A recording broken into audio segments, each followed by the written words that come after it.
আসসালামু আলাইকুম রহমতুল্লাহ। সম্মানিত দর্শক মণ্ডলী, আশা করি মহান রব্বুল আলমিনের অশেষ মেহেরবানি ও দয়ায় আপনারা সকলেই ভালো আছেন।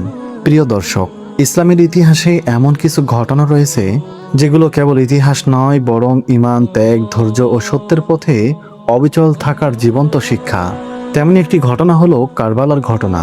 আজ আমরা জানব কেন কারবালার যুদ্ধ হয়েছিল, কিভাবে রাসূল সাল্লাল্লাহু আলাইহি ওয়াসাল্লামের প্রিয় দৌহিত্র হযরত ইমাম হুসাইন রাদিয়াল্লাহু তাআলা আনহু শাহাদাত বরণ করেছিলেন, এবং এই ঘটনার মাধ্যমে মুসলিম উম্মাহর কি শিক্ষা পেয়েছে। রাসূলুল্লাহ সাল্লাল্লাহু আলাইহি ওয়াসাল্লামের ইন্তেকালের পর মুসলিম উম্মাহ বিভিন্ন খেলাফতের নেতৃত্বে পরিচালিত হতে থাকে।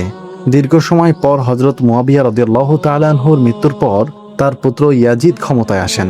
ক্ষমতায় এসে ইয়াজিদ মুসলিম বিশ্বের বিশিষ্ট ব্যক্তিদের কাছে বায়াত বা আনুগত্য দাবি করতে থাকে। কিন্তু নবীজি সাল্লাল্লাহু আলাইহি ওয়াসাল্লামের প্রিয় নাতি হযরত আলী রাদিয়াল্লাহু তাআলা আনহুর সন্তান হযরত ইমাম হুসাইন রাদিয়াল্লাহু তাআলা আনহু মনে করতেন যে মুসলিম সমাজের নেতৃত্ব এমন ব্যক্তির হাতে থাকা উচিত যিনি ইসলামের আদর্শ ও ন্যায় নীতির অনুসারী। এই কারণেই তিনি ইয়াজিদের বায়াত গ্রহণ করতে অস্বীকৃত জানান। এদিকে ইরাকের কুফা নগরী থেকে অসংখ্য চিঠি আসতে শুরু করলো। কুফাবাসী লিখল, হে আল্লাহর রাসূল সাল্লাল্লাহু আলাইহি ওয়াসাল্লামের দৌহিত্র, আমরা আপনার নেতৃত্ব চাই। আপনি কুফায় আসুন, আমরা আপনার পাশে থাকব।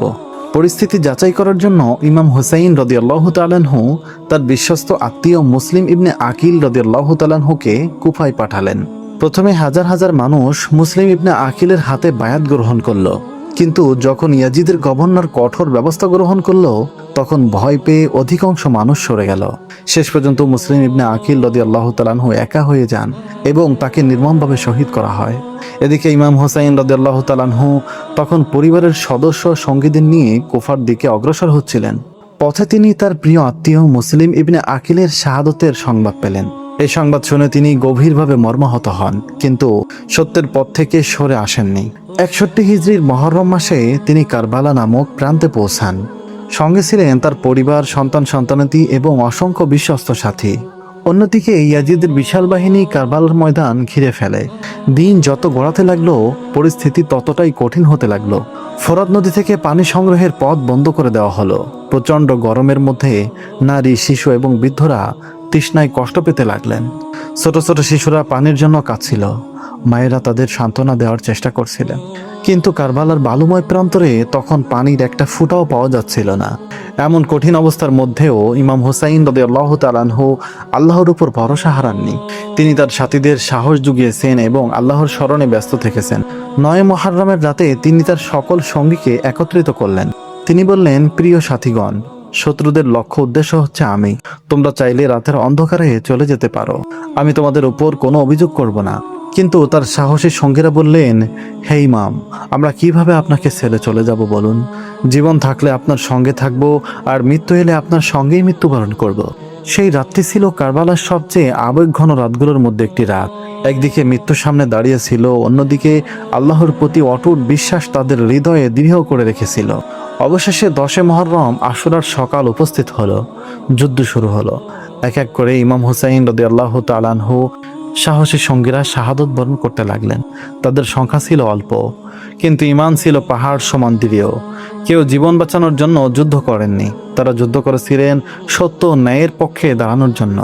হযরত আব্বাস রাদিয়াল্লাহু তাআলা আনহু পানির সন্ধানে বের হয়েছিলেন। তিনি সাহসিকতার সঙ্গে লড়াই করেছিলেন, কিন্তু শেষ পর্যন্ত তিনিও শাহাদত বরণ করেন। এরপর একে একে ইমাম হুসাইন রাদিয়াল্লাহু তাআলা আনহু পরিবারের সদস্যরা শাহাদত বরণ করেন। যুবক আলী আকবর রাদিয়াল্লাহু তাআলা আনহু শাহাদত বরণ করেন। অন্যান্য আত্মীয় স্বজনও শহীদ হন। শেষ পর্যন্ত প্রায় সবাই শাহাদত বরণ করলে ইমাম হুসাইন রাদিয়াল্লাহু তাআলা আনহু একা হয়ে যান। কিন্তু তখনও তিনি অন্যায়ের কাছে মাথা নত করেননি।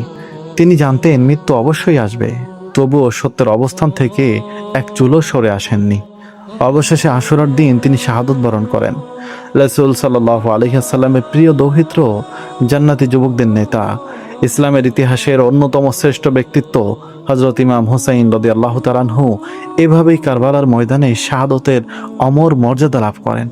তার শাহাদতের পর তার পরিবারের নারীদেরকে বন্দী করা হয় এবং বিভিন্ন স্থানে নিয়ে যাওয়া হয়, কিন্তু তারা ভয় পাননি। তারা অত্যাচারের বিরুদ্ধে সত্য কথা বলতে থাকেন।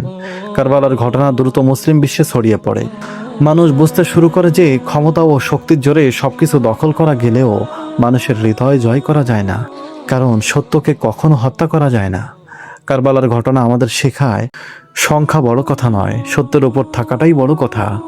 ক্ষমতা বড় কথা নয়, ন্যায় বিচার বড় কথা। জীবন বড় কথা নয়, আল্লাহর সন্তুষ্টিই হলো বড় কথা। আজও পৃথিবীর কোটি কোটি মানুষ কারবালার ঘটনাকে স্মরণ করে, কারণ এটি শুধু একটি যুদ্ধের ইতিহাস নয়, এটি ত্যাগের ইতিহাস, এটি ধৈর্যের ইতিহাস, এটি ইমানের ইতিহাস, এটি সত্যের জন্য নিজের সবকিছু উৎসর্গ করার ইতিহাস।